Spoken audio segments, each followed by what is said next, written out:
Hi, I'm Dr. John Gartner. I'm Dr. Harry Segal. And this is Shrinking Trump. You know, I have to say, Harry, we were absolutely dumbfounded by the reaction to our show. I'm just going to say it. It's a hit. It was number 2 in political podcasts on Apple Podcasts. Now, let's just think about what this phenomenon means. Okay. We're not celebrities. Okay. Let's face it, geriatric psychologists. And I don't mean we study geriatrics. I mean, we're old. And don't say speak for yourself, because I know you're 2 years older than me. But so it's not that. I would like to believe it's our charm and our beauty and our wit, but I don't think it's that either. I think it's that America is hungry for the truth about Trump's cognitive and psychological health. They know they're being gaslit, and they want to hear the truth from someone who knows what they're talking about. They want to hear a professional voice. And so I'm just so glad, obviously, that we've gotten this reaction. And I just want to make a promise to our audience. This is a place you'll be able to come and hear frank, honest, intelligent, educated discussions among professionals about Trump's mental health. You know, we're going to be interviewing today. I'm very excited about our guest, Dr. Lance Dodes, former professor of psychiatry at Harvard, and one of the original contributors to the original case of Donald Trump, dangerous case of Donald Trump, excuse me. But we're going to be looking at him from a whole bunch of different angles. You know, Dr. Dodes is really more interested in the personality disorder component than the dementia per se. But part of what we've been looking at, because this is a complex issue, is how the personality disorder and the dementia interact. And it's really quite fascinating. And there's a lot of psychodynamics as well as neurology to it. And that's actually part of what makes it really interesting. So anyway, without much further ado, one of the things that we're going to be doing regularly is reviewing Trump's demented and pathological behavior from each week. I sort of call it the dementia roundup. And what I said at the beginning of our last show and at the end is I made a prediction and I put myself on the line. There could be egg on my face, but I said he won't be able to go a week without behaving in a demented, overtly demented way. Why? Because he can't stop being demented. And so he can't stop displaying those behaviors. And he's getting worse because it's a progressive illness. So part of what I am saying, in science, we call this a hypothesis. Okay. I'm making a prediction, a testable prediction, and you all can be part of the data collection. I am telling you he's going to get worse and worse, and we will never have a week where we don't have something to talk about in terms of his disturbed behavior. I totally agree with John. And one thing I've noticed is, as far as the mainstream media is concerned, they are very reluctant to take up this issue. I know Dr. Gartner has tried to get different media outlets to think about it. I have as well. And there is a kind of rule that no one is really articulating. And I think that's why, another reason why our show last week had so many views. And frankly, John and I were individually on another YouTube show talking about this last month, and we had between us 2 million views. And although I disagree with John, because I think our beauty and charm has something to do with it. No, seriously, it's because it's an issue, it's an idea, it's something that hasn't poked through the real mainstream media. And so here we are. And I think John is absolutely right. The idea of the dementia roundup. For me, one thing I found, at least last week, is John is very good at noting specific kinds of slippage. And he's very, very fluent about it. I'm going to have this other thing I'm going to keep calling to John and to all of us, which is that the way that Trump exhibits this early onset dementia and his personality disorder will be specific to him, because that's true of all of us. No one is depressed in the same way. It's always different. That's because our brains are so complex. And as my old teacher used to say, our brains construct themselves from experience. And that's why we're all different. That's excellent. And also, just to get back to your point about the press, I've started to say that dementia is like remember George Carlin had those 7 words you can't say on television? Well, now I think there's 8 because you just can't say the word dementia. You can't ask if he has dementia. You can't ask if he's organically slipping. You're just not even allowed to ask the question. Except here on Shrinking Trump, where we do ask the question. And we're going to go over some videotape. So remember last week I said, have no fear, folks. We will have lots of demented behavior to talk about next week. Well, guess what? What happened next? Wildwood, New Jersey happened. Okay. They're emptying out their mental institutions into the United States, our beautiful country.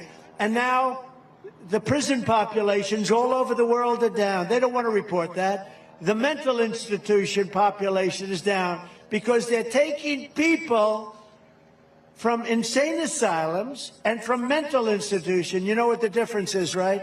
An insane asylum is a mental institution on steroids. Silence of the Lambs. Has anyone ever seen a Silence of the Lambs? The late, great Hannibal Lecter. He's a wonderful man.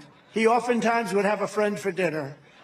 Remember the last scene? Excuse me, I'm about to have a friend for dinner as this poor doctor walked by. I'm about to have a friend for dinner, but Hannibal Lecter, congratulations, the late, great Hannibal Lecter. We have people that are being released into our country that we don't want in our country, and they're coming in totally unchecked, totally unvetted, and we can't let this happen. Okay, so there's really so many levels to this disturbed little piece of verbiage that we just heard. The first is the tangentiality. Okay, the Silence of the Lambs comes from nowhere.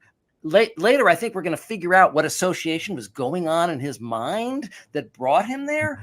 But obviously, it had nothing to do with the topic of immigration. Okay, it seems like a complete non sequitur. Okay, number 2. I think what actually the connection was, he was talking about insane asylums. I guess he was trying to say they're letting all the people out of the insane asylums, to immigrate to America. But made him think of a movie about an insane asylum, right, with Hannibal Lecter. So then he just goes from reality to the movie and then refers to Hannibal Lecter as the late, great Hannibal Lecter. Now, there's a lot to unpack there. First, if he's late, that means he's a real person who died. So he is confusing a fictional character with a real person. Actually, Ronald Reagan did this at the end when he was experiencing some dementia. He told some stories about a war movie that he said was, he told it as if it was a real anecdote, but it was actually a movie he was in or saw. Yeah, I remember that. This happens, right? So I think the biggest thing is he's got a fictional character as if he's real.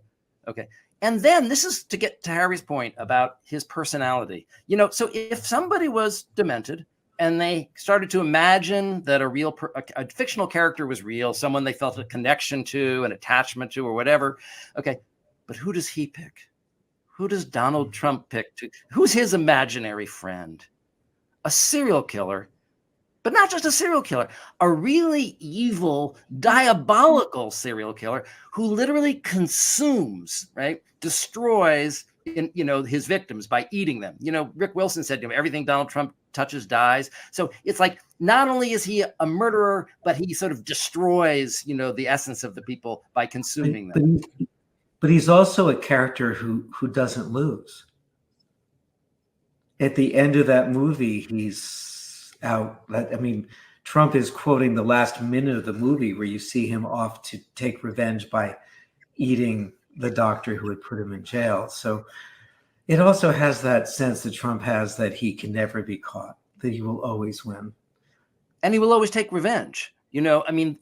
He's explicitly saying he's running on the revenge ticket, right? He's not running to be a good president for all of Americans. And this is how sick this is. He's running so that he can have the power to destroy the Americans he doesn't like. I'm your redemption.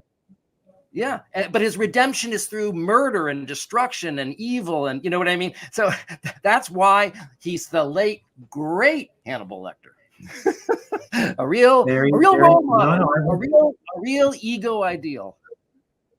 Well, okay, let's hear tape clip number 2.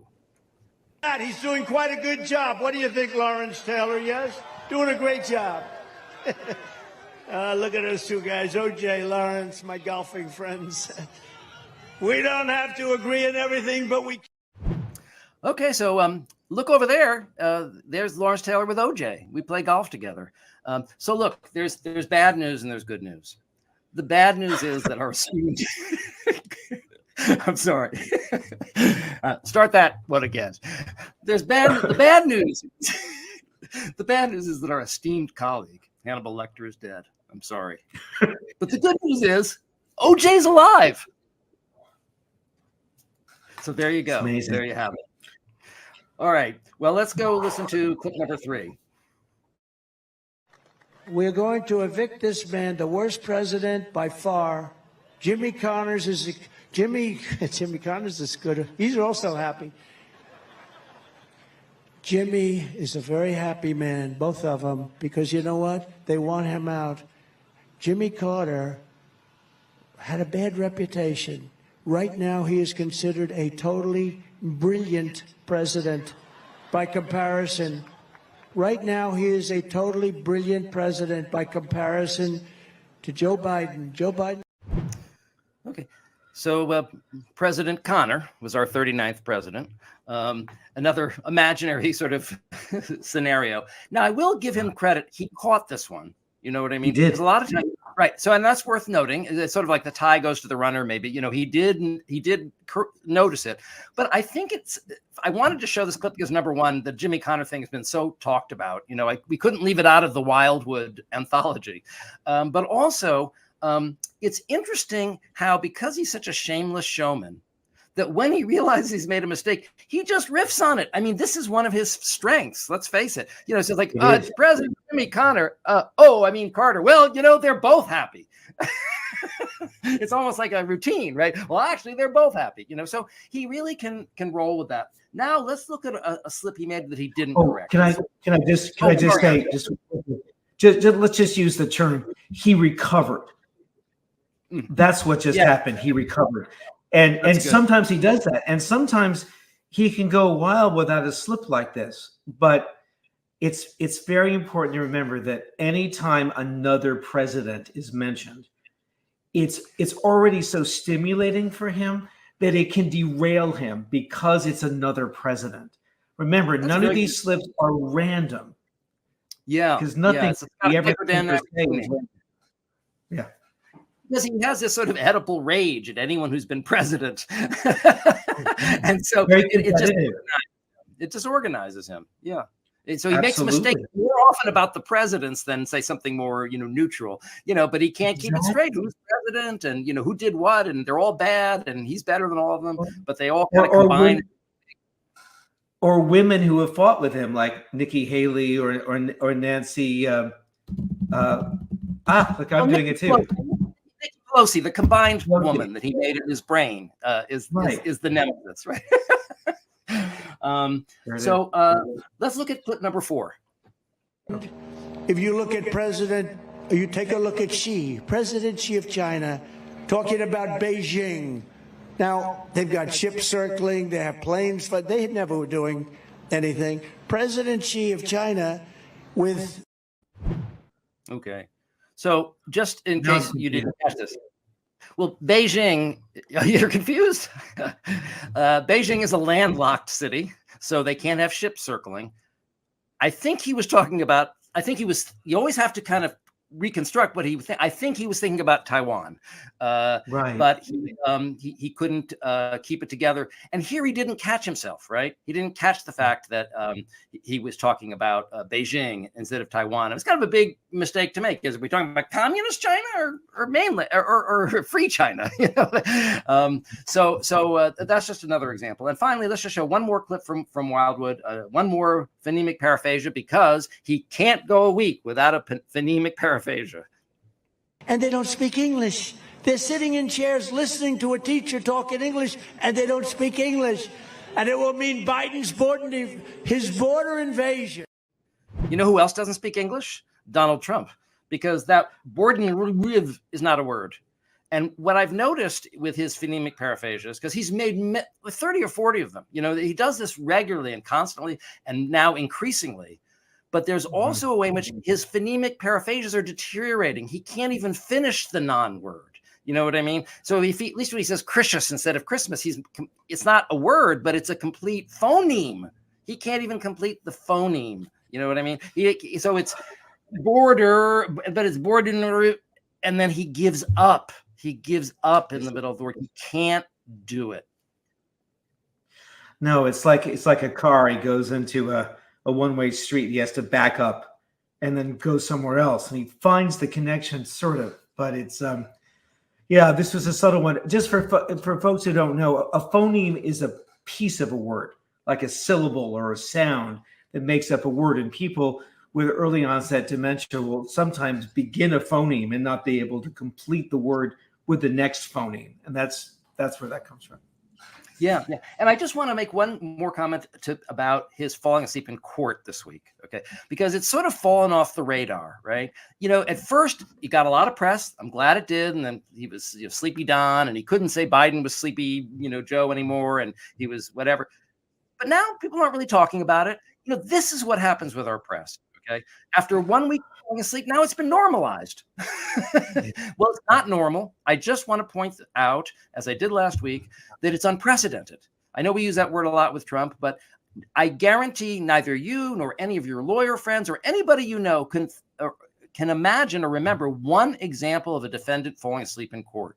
When you're in court, you're in the dock, your adrenaline's running, you're trying to be on your best behavior. There are people around you trying to structure you to be on your best behavior. Okay. And people have come up with all of these explanations. Oh, he's tired. He has contempt for the judge. He's on drugs. He's not on drugs. If that were true, people would be falling asleep right and left, but they don't. It's unheard of. No one can remember it ever happening. And you know why? Yeah. People with dementia fall asleep uncontrollably during the day. And even though he knows he's being ridiculed for it, he can't stop. He cannot maintain consciousness. He doesn't have control over his basic ability to be conscious or unconscious, his basic biological functions. I hear you. And I think you're right. But also, he's someone who needs constant stimulation. He's known for falling asleep in meetings and he needs it every minute. And here he is in a courtroom listening to Michael Cohen talk about everything that he claims Trump did. And Trump is closing his eyes. So on the one hand, it may well be the dementia that he's falling asleep, but also his utter denial and his wish to flout an institution. I mean, let's not forget that sociopathic part of Trump who really likes to soil every institution he can find. He does. No, I remember. Go ahead. No, I agree, but I was just going to say is that, you know how many sociopaths are on trial at any given day? They're not falling asleep. Okay. I'm saying this is the first time in your life or my life we've ever seen a demented defendant. That's why he's the only defendant we've ever seen fall asleep. Okay, I'm going to stick with that theory. But anyway, Harry, you had a couple of things that you wanted to talk about. Yes. Donald Trump did a very interesting interview with Hugh Hewitt this week. And actually, you wanted to read some of these excerpts from the interview, and we're going to show it on the screen. So go ahead, Harry. I'm really fascinated. Before we show the slide, so those of you who don't know, Hugh Hewitt is a very conservative talk show host who's had a very interesting kind of conversion to being a Trump supporter. There were times when he was skeptical, and I found listening to this radio interview and then reading the transcript to be maybe very uncomfortable, because Hewitt is constantly telling Trump, you did so great with this, you did so great with this. It's not a real interview. But what's important to remember is this is in the morning, and I've been arguing that Trump is a bit better in the morning than he is late at night, which is true with people with early onset dementia. But there are still linguistic problems. So let's take a look at the first one. So Hewitt says, let me talk to you about the debate challenge. President Biden just issued you a debate challenge for June and September with the Veeps talking in July. Do you accept? Oh, Trump says, oh, absolutely. I've been trying to get, he's issuing it. I wonder whether or not he shows up because, he also challenged me to golf. So I'm a very good golfer. He can't hit a ball 50 yards. he said, I'll give him 3 aside, but he knows he'll never play. This is sort of like that, I think, but I hope not, because I really think he has to debate. He might as well get it over with. Probably should do it early so that he can, because he's not going to get any better every day. So when you think about this clip, notice that it's a bit tangential. It's not bad, but this somehow we got to golf. The golf story. I mean, he's going off into golf to say that he's a good golfer and he's better than Biden. And also he says Biden wants to get it done early. And it made me think, I think he means early in the campaign, because June, they're going to do it in June. That's very early for a presidential debate. But I'm wondering if Trump wasn't also thinking about early in the day, because Trump is going to, it's interesting, when you see the pundits about this, they're all talking about, Biden's going to have a hard time. Trump doing a 2-hour debate without an audience at night? We'll have to see how that works. Okay, so the next one is my favorite. If you could play. We get this one. Because I think I'm going to do a Harry on this one, because I think there's a lot of rich psychodynamic material here. First of all, he says, I wonder whether he shows up. Now, I've made a prediction. I don't know if I'm right, okay, but I'm making a prediction. I don't think Trump is going to debate. I think it's a head fake, just like he wants to testify and he wants to release his tax returns, but they won't let me. Okay. I think he's going to keep accusing Biden of being afraid to debate, and then he will back out. He'll say it's rigged. He'll say he doesn't like the moderators. He's going to do a rally that night instead. Okay. So all I'm saying is, when he says Biden's not going to, because with Trump, you can know everything you need to know about Donald Trump by seeing what he's accusing everyone else of, because it's practically autobiographical, his protection, right? So when he says Biden's going to be afraid to show up to the debate, he means he's afraid to show up to the debate, okay? Also, when he says, he's not getting any better every day.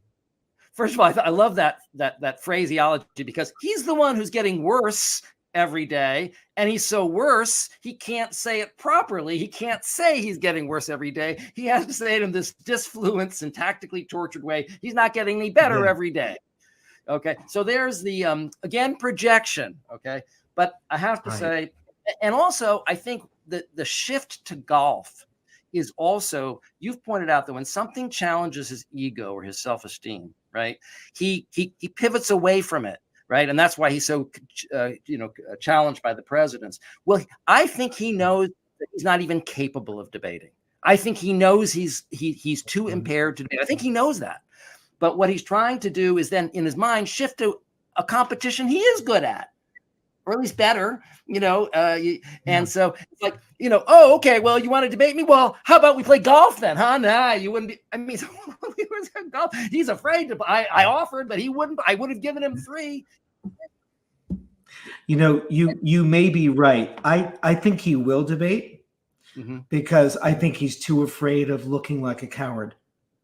I do, but we'll see. I mean, I see how it could go your way as well. I hope not. I think it's be important. Oh, I hope not also, because I think this could really be very revealing and helpful. Also, we do have to make a reference to Rain Man. I'm an excellent golfer. Okay. Okay. Can we see the next? I want to see the next clip. Okay. All right. Now, this is really extraordinary. So Hewitt says, when you became friends with Nixon in New York, did you ever talk presidential politics? How he ended up resigning? How he won so big in 72? Did you ever discuss it with him? Now, that's a very good question, right? Mm-hmm. And this is how Trump responds. Not a good answer. His life to me was very sad. It was a very sad life. I got to know him really more when he was out. He watched me his wife watched me on the Phil Donahue show, and she wrote a letter, which I have. She wrote a letter which he gave to me, saying that he wrote me a letter saying that my wife, Pat, who he really loved, by the way, really loved, but that, he sort of had very few friends. She was his friend, but he wrote a letter, my wife, Pat, said that someday, if you wanted to be, you'll be president of the United States. It's become somewhat of a famous letter. It's from him explaining she watched me on the Phil Donahue show. Do you remember that one? All right. I think that is really, really, really concerning. I mean, this, he's mixing up who wrote the letter.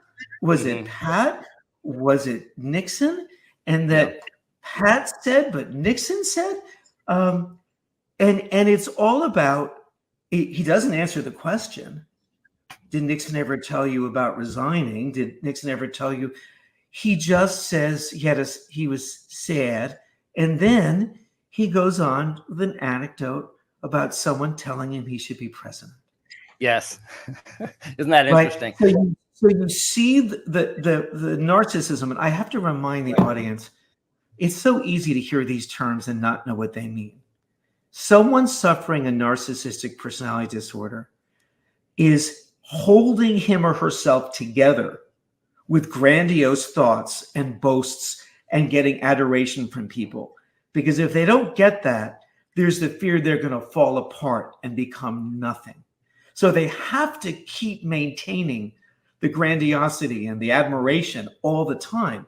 And here's an example where Trump is talking to an incredibly sycophantic and supportive interviewer. And yet he still has to go to this story that someone said he could be president someday. But look at how he loses sight of who wrote the letter. And this, I think, is the signs of the early onset dementia, mild cognitive impairment that you are so good at pointing out.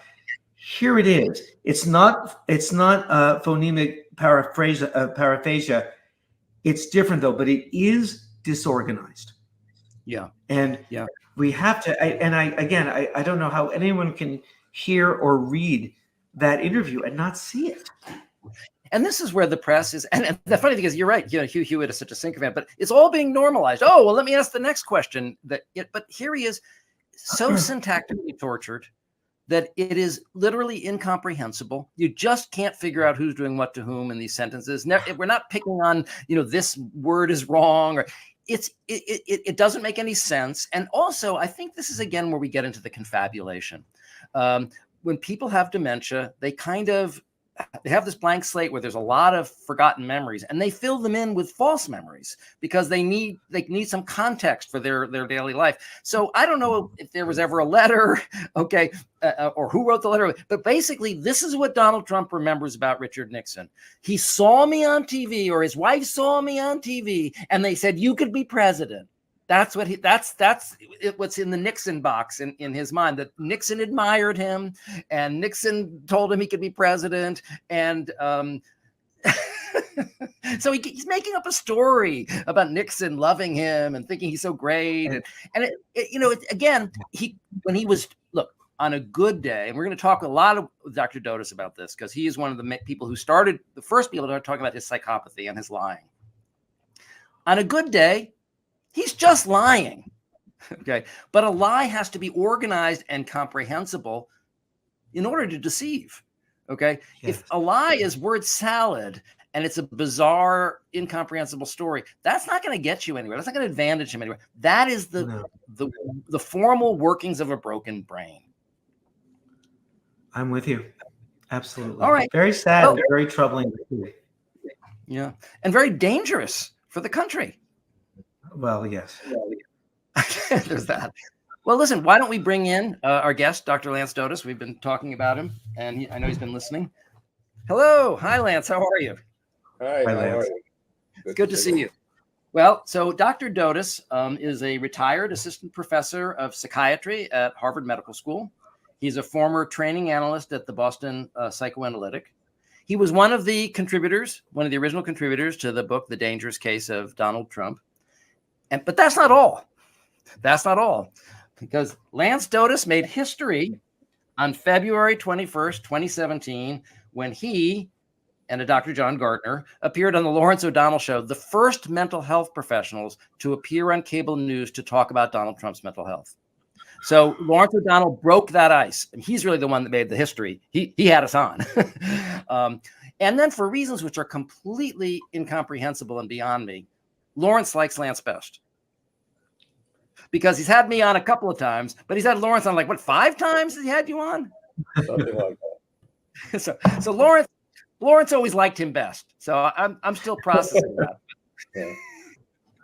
But anyway, Lance, I know you've been listening to us, and as we've been kind of talking about the way in which his dementia sort of interacts with his personality disorder. And so I remember one of the things you said on that show that I've quoted many times because it was so wise, is you said Donald Trump tells 2 kinds of lies. One is the traditional lie to deceive people, and the other are the lies he tells himself.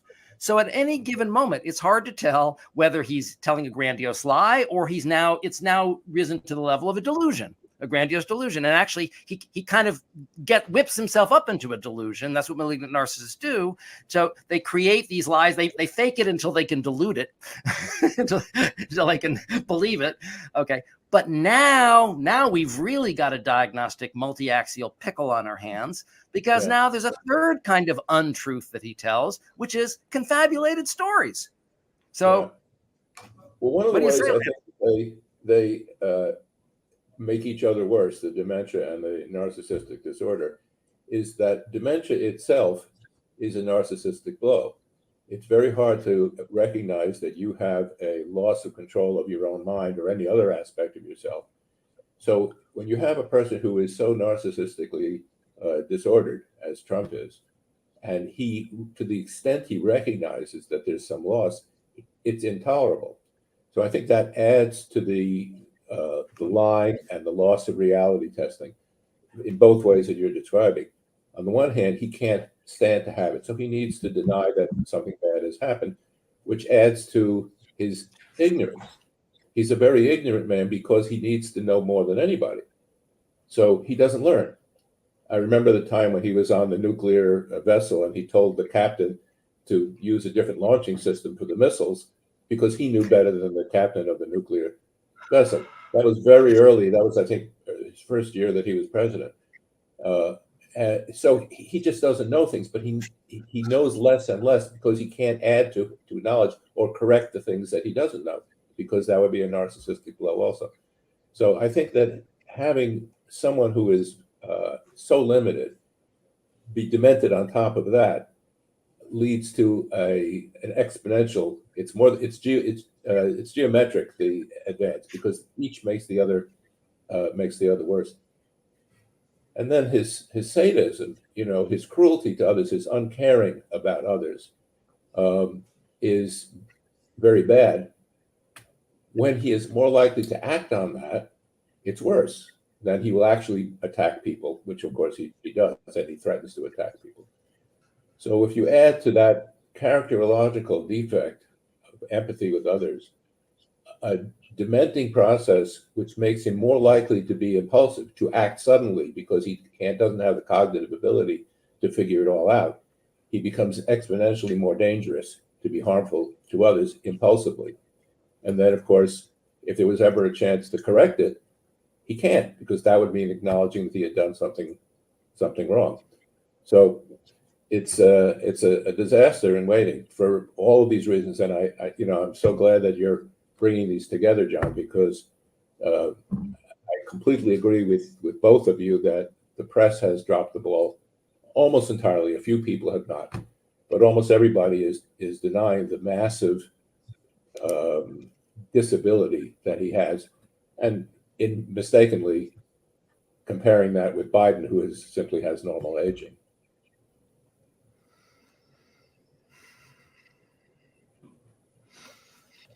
Yeah. I think that's such a good point that if you can't acknowledge a mistake before you start to suffer dementia, then that becomes one more thing that you have to deny. Yeah. And it's also must be generating a lot of anxiety, right? Because he knows he's losing his ability to find words or tell stories or keep things straight. Yeah, I think it worse. The worse it gets, the worse it gets. I think that the more he has the less ability he has, the more he needs to deny to himself and to others that he has any fault at all. So it increases, which brings up the question also about the debate. I'm afraid John may be right. I hope he's not. But I could see Trump opting out of the debate because he knows what's going to happen, especially, as you said, with no audience for 2 hours. I mean, in the last election, we all remember how he yelled and he interrupted constantly, and the moderator could do very little about it. Well, I think it's going to be that much worse now, because he will be increasingly unhinged. The more unhinged he is, the more unhinged he is, because he has to cover it up with being more paranoid and insane. I think that's a great point. I think that's a great point, Lance. And, one of the things about him is he really retreats to his safe spaces, right? His rallies, Mar-a-Lago, right? He likes to be in those safe bubbles where he's getting that admiration and adoration, those narcissistic supplies that Harry was talking about. So, you notice, for example, I'm very active on Twitter, and I was so upset when, Elon Musk bought Twitter. I still am. But then when he gave Trump his account back, but he never posted. He posted once. He posted his criminal picture. He posted his mugshot because, again, he likes to take his badness and somehow turn it into a virtue. The late great Hannibal Lecter. I'm evil and I'm proud. Go evil. But he doesn't. Whatever he does has to be great. Bad. He doesn't want to be narcissistically injured. And I think at some level he knows the debate would be a massive narcissistic injury because he would make a fool of himself. Yes. Yeah. Except he also may not want to accept that fear either. In other words, he could be defending against the possibility of collapsing a debate because he is also telling himself that he does everything perfectly.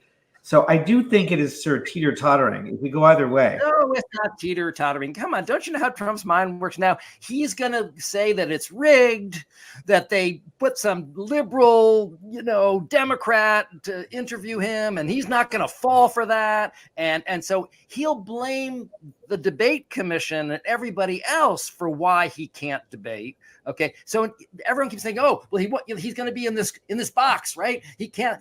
My friend George Conway was on TV last night trying to goad him into testifying. He sent me the clip, and he's like, "Donald, I'm looking you in the eyes right now." He's saying this on TV. If you're not a pussy, if you're not afraid, you'll get on that stand and tell your truth. It's not going to work. It's not going to work. He'll say he wants to testify, but then he won't testify. I think the debate is different, but we'll see. We'll see. But I was thinking about what Lance was saying. I just was remembering. I mean, there's so many things to remember about Trump. But do you remember? Was it Mississippi where he claimed the hurricane had passed over? So he took a Sharpie on a weather map and he simply extended it. I mean, it's funny, and people thought of that as kind of amusing. I thought that was really disturbing. I mean, that's something a 6-year-old would do. Yeah. Well, right? Reality doesn't mean much to him. No. He is always willing to sacrifice reality for his grandiosity. Right. So I think that's what John is saying about the possibility that he will say, "Look, I can't possibly debate because of the following reasons that I've made up." Right. That's just what he does. And some of his followers will say that's him being strong. They buy exactly the image that he wishes to create, both inside of himself and outside. Look how tough he is. He's not going to let these bastards control him. Exactly. It won't be weakness, it'll be strength that he refuses to debate. Yeah. Because it doesn't have to make sense. The great thing about not having to be accountable to any form of reality is you can corners very easily. There's no contradiction you can't get around. Right. That's right. That would be nice, wouldn't it, to be able to just create reality? But now I think what's happening is, and this is what makes this conversation so interesting, especially with you, Lance, because you're one of the original people who pointed out this duality of truth and reality in his world. Now we have a third level where he's forgetting, his memories are deteriorating. And so he's not lying. he's confabulating. He's making stuff up. He's like in Gettysburg, where he made up that quote from Robert E. Lee. It was bizarre. It wasn't going to make him look good or win any followers, but he just had to say something. And so I think he was looking at a hill, and he said, "Yeah." He said, "Don't go up the hill. Don't fight in the hill." An Irish accent. An Irish accent. Right. I still can't believe that. It totally made up and bizarre. And so, actually, Trump's psychopathy has been the greatest camouflage for his dementia. I agree. Right? Because he says something crazy. Oh, well, he's just lying again. There he goes again. There he goes again, lying. Right. As if lying, as long as he's only lying, we're okay. As long as he's, But you know what? On Donald Trump's best day, when he is the clearest and his best self, he is a total psychopathic liar. Okay, That's on a good day. That's when his brain is working well enough to deceive other people. Yeah. Well, I really appreciated that quote that you brought up from Nixon, the quote where he's getting the letters confused and everything. That is especially, to me, it's especially clear how demented he can be. I wish that quote could be sent, that whole paragraph could be sent to the Times or someplace else to just let people read it, because I wasn't aware of that one. And it's especially clear that he can't formulate ideas cognitively. No, and especially if it's about another president. Right. Then the circuits get overwhelmed with rage and anxiety. Yeah. It seems to me. Yeah. There can be only one president. It's like when he was God for a while, if you remember, he still is. He looked up to heaven and he talked about himself as the leader of the Jewish people or something like that. There's only one God. So, that's him. Who else could it be? Lance, you brought up another point that I think is underappreciated, which is because he is so impulsive baseline, right? Premorbidly, as far as the dementia is concerned.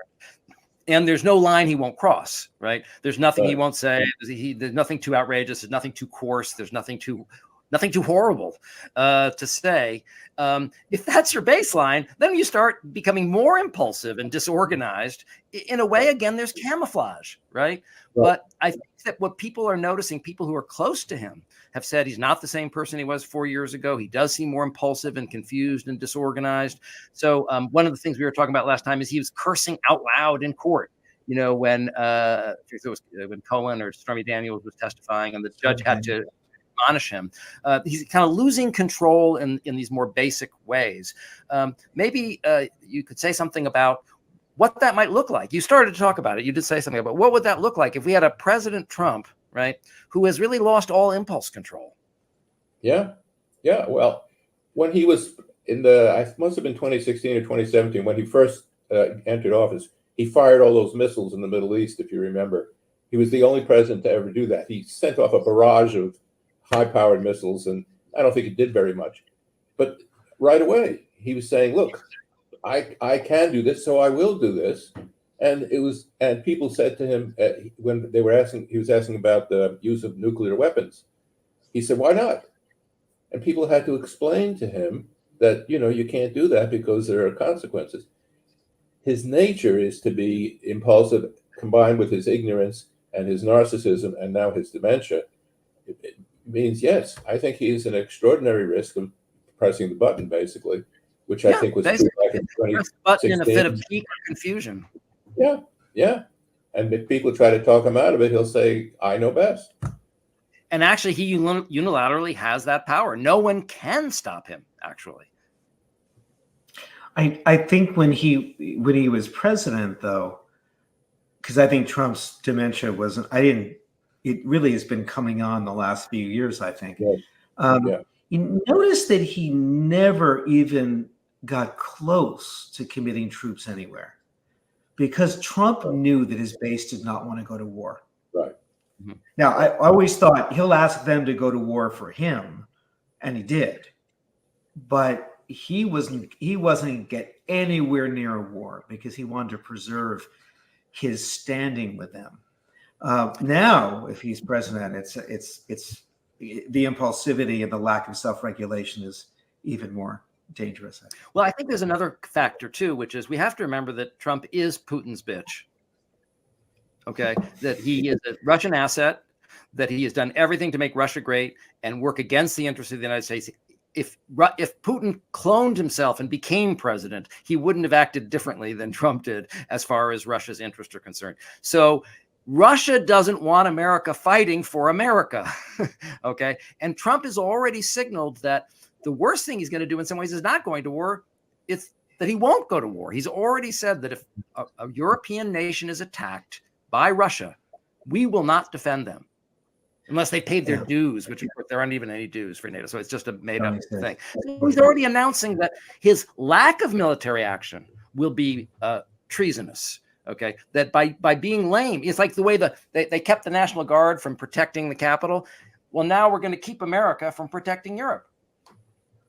And look, there's a red team and there's a blue team on this planet. And, basically everyone's wearing uniforms. They're not hard to see. The people who are wearing the red uniforms are Russia, the Republicans, and Saudi Arabia, and they're goons and they're oligarchs, Elon Musk and goons like that who know no nationality, who just want to be again, the conspiracy was that the Jews have this shadowy cabal that we're trying to take over. Well, these guys have a shadowy cabal and they're trying to take over the world. Okay, these money men. Okay, and we know who's allied with who. Okay, and Trump stole those documents. This is beyond the psychology, but the point is it relates to his having no limits and his being so evil and his really having no loyalty to the country and only caring about himself, that he would betray the country so wantonly and so with so little remorse. He stole all of boxes and boxes of documents, including nuclear documents. Okay, he kept them in the bathroom of Mar-a-Lago. Okay, for months. And then he had what did he have? A Saudi-backed golf tournament at Mar-a-Lago. Now, I would bet dollars to donuts that Saudi spies went to the bathroom and photographed every damn page of those nuclear and secret documents. And they're already in Moscow. Every single page. I believe that. Well, wait. I think we're heading off into speculation that we really. I want us to stay with the psychology if we can, because it may well be that Trump wanted to take those documents and eventually monetize them in some way. But what's pretty clear is that he liked showing them to people. I have this plan to invade Iran. See how important I was. Those tapes show that, and people have said he liked having them in his office. This was more about, you see, the thing about Trump that's so important, and I think maybe Lance, you'll agree with me, the thing about a narcissistic personality disorder, and this goes back to my idea that they have to keep themselves together with grandiosity, or else they fall apart. That means there's no long game. It means every present moment is as important as a future present moment, right? So I want these documents because I want to be able to show people that I got them from the Oval Office and I'm still president. And so every moment is about getting the admiration and the adulation and the reinforcement to keep that narcissistic bubble together so it doesn't break. Yeah. I think it's both things, monetizing them and, adorning himself with them and displaying. I would argue that the adorning comes way first. There may be the idea that he can sell them later on, but Trump is all about the present moment. Yeah, and I'm not sure I don't know if there's any difference between those. I think the reason that money is so important to him is because it makes him great in his own mind, right? But the more money I have, the greater. Point, Lance. I knew you tied it. He's always admired other rich people. Doesn't matter. I mean, morality is not an issue for him, right? But it's just having more and being more. Absolutely. Well, Lance, I think you've tied it together for us as you do so well. We're going to have to say goodbye because we have to do our little shrink wrap segment. But I really am very grateful that you came, Lance. It's so good to see you again. Thank you for joining us. Certainly. Thanks so much, Lance. Really enjoyed it. Well, Harry, what did we learn today? Is it time for the shrink wrap? It's time to what did we learn today? Here's what I think we learned today. That for this, our second show, as clinicians, trying to educate you, the public, the culture, that to understand someone, it takes a while to build a model of who they are, to be able to understand how different parts of them, of a person, their desires, their fears, their ambitions, their cognitive distress and distortions, how they fit together, because each person is really different.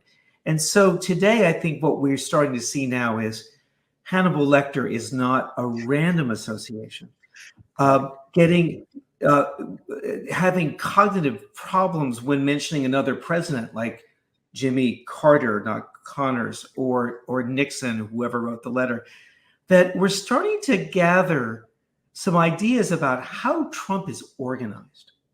And so I'm hoping that over time, with each of our podcasts, everyone will start to have a more and more complex and integrated sense of who Trump is, and how this process of mild cognitive impairment is affecting him, and how that plays into his personality. I think you, John, I think you and I can do that. Yeah, I think we can too. And, you made a very good point when you said every dementia is different, kind of like every snowflake, kind of like every person, and I mentioned my uncle before, but I have an uncle who has dementia, and he was a past life regression therapist and a yoga teacher and a gentle, enlightened soul. And I speak to my aunt on the phone, and I hear him in the background. He seems a little confused. My aunt just redirects him, and he's very, okay, honey. He's still very sweet, very, he's a good person. So in some way, in dementia veritas, in dementia, we see the unvarnished truth of someone's soul, without all of the cognitive ability to dissemble. Okay. It exposes the real you. So either you could be a past life regression therapist like my uncle, or you can be Hannibal Lecter. So, yes. We're seeing sides of Donald Trump that even he isn't aware of. That's for sure. And we will be coming back every week to do that. I'll be here. All right, me too. Well, I guess we'll see you all next week. Take care.